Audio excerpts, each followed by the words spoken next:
रहमान शामी साहब इस वक्त हमारे साथ मौजूद हैं, सीनियर तज्जियाकार।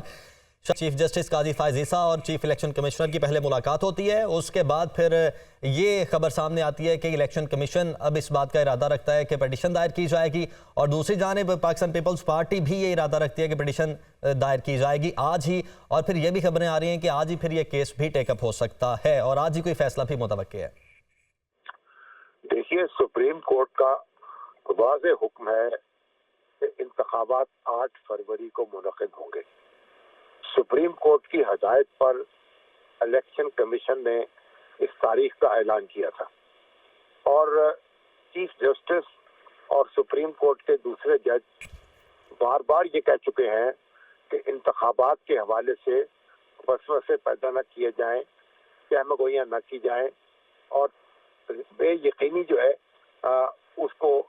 आगे ना बढ़ाया जाए। तो अब ये जो लाहौर हाई कोर्ट का फैसला था सिंगल बेंच का, इसमें जो रिटर्निंग अफसर मुकर्रर किए थे और दूसरा इंतखाबी अमला मुकर्रर किया था इलेक्शन कमीशन ने, उसको उन्होंने यानी उनका हुक्म जो था उसके खिलाफ एक हुक्म इम्तनाई जारी कर दिया था। इसका मतलब ये हुआ कि वो रिटर्निंग अफसर और दूसरा अमला जो है वो अपनी तरबियत उनकी तरबियत नहीं हो सकती। इलेक्शन कमीशन ने जो उनकी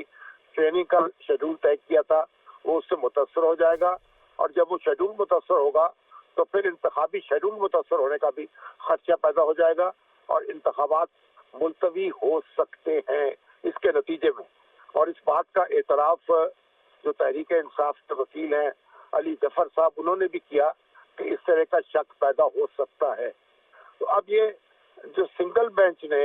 जो इलेक्शन कमीशन के हुक्म के खिलाफ हुक्म इम्तनाई जारी किया, उसके नतीजे में जो सुप्रीम कोर्ट ने इंतखाबात की तारीख का ऐलान कराया था वो मुतासर होने का खदशा था। तो फिर इसलिए chief election commissioner supreme court के चीफ जस्टिस के पास पहुंचे और वहां मुशावरत हुई। अब अगर सुप्रीम कोर्ट में दरख्वास्त दायर होती है और वहां ये मामला निपटा दिया जाता है तो फिर हाई कोर्ट के लार्जर बेंच की जरूरत भी नहीं रहेगी और जो सिंगल बेंच का हुक्म है वो भी खत्म हो जाएगा। तो ये तो बड़ी जरूरी बात है कि इंतखाबात के मामले में जो हमारी आला अदालतें हैं वो दखल देने से गुरेज करें और इसमें ऐसा कोई इक़दाम ना किया जाए जिसके नतीजे में इंतखाबात मुलतवी होने का खदशा हो। अब सुप्रीम कोर्ट पर लाजिम है कि वो इस तरह का एक वाज़ेह हुक्म जारी कर दे और अदालतों को रिट जारी करने से रोक दे मुख्तलिफ तकनीकी नुकात के हवाले से और इंतखाबी अमल को आगे बढ़ने दे। ठीक, अच्छा शामी साहब, दूसरा अभी अशरफ साहब हमारे साथ मौजूद थे, वो कह रहे थे कि ये भी एक इम्कान तो है अगर पाकिस्तान तहरीक इंसाफ अपनी पिटीशन ही वापस ले लेती है फिर तो पिटीशन वापस होने के बाद ये सारा जो मामला खुला था, पेंडोरा बॉक्स खुला था, ये खत्म हो सकता है। हाँ जी, ये ऐसा अगर असल में तहरीक इंसाफ में वकला की तादाद काफी ज्यादा है और वो जिसके दिल में जो आता है, जो दरखास्त देना चाहता है वो दे देता है और उससे आर्गू करने लगता है। तो तहरीक इंसाफ को भी नज़्म ज़ब्त पैदा करना चाहिए और जो जमाती हवाले से जो भी वो मूव करना चाहे उसको बाकायदा